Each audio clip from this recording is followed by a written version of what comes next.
சாதம் சப்பாத்தி ரெண்டுக்குமே super காம்பினேஷனான Kerala style egg கறி தாங்க பார்க்க போகிறோம்.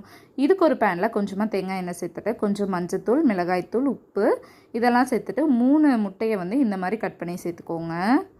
இது கொஞ்சம் ஃப்ரை ஆனவுடனே தனியாக எடுத்து வச்சுக்கலாம். இப்போ அதே பேனில் அதே எண்ணெயில் கொஞ்சமாக கறிவேப்பிலை, ஒரு பச்சை மிளகா, 2 பெரிய வெங்காயத்தை பொடியாக நறுக்கி சேர்த்துருக்கேன். இதுக்கு பெரிய வெங்காயம் மீன் கொஞ்சம் நிறைய சேர்த்துனீங்கன்னா நல்லா டேஸ்ட்டாக இருக்கும்.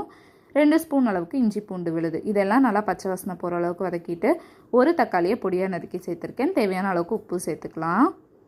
இப்போ இதில் வந்து 1 ஸ்பூன் அளவுக்கு மிளகாய்த்தூள், 1/4 ஸ்பூன் மஞ்சத்தூள், 1/4 ஸ்பூன் கரம் மசாலா, 1 ஸ்பூன் அளவுக்கு மல்லித்தூள் இதெல்லாம் சேர்த்து நல்லா பச்சை வாசனை போகிற அளவுக்கு வதக்கலாம்.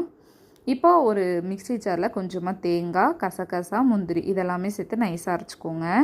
இப்போ எண்ணெய் பிரிஞ்சு வந்தவுடனே கொஞ்சம் தண்ணி சேர்த்துட்டு அரைச்ச விழுதையும் சேர்த்து 2 கொதி வந்தோடனே முட்டையை சேர்த்துட்டிங்கன்னா சூப்பரான எக் கறி ரெடி. கண்டிப்பாக ட்ரை பண்ணி பாருங்கள். சப்ஸ்கிரைப் பண்ணிக்கோங்க.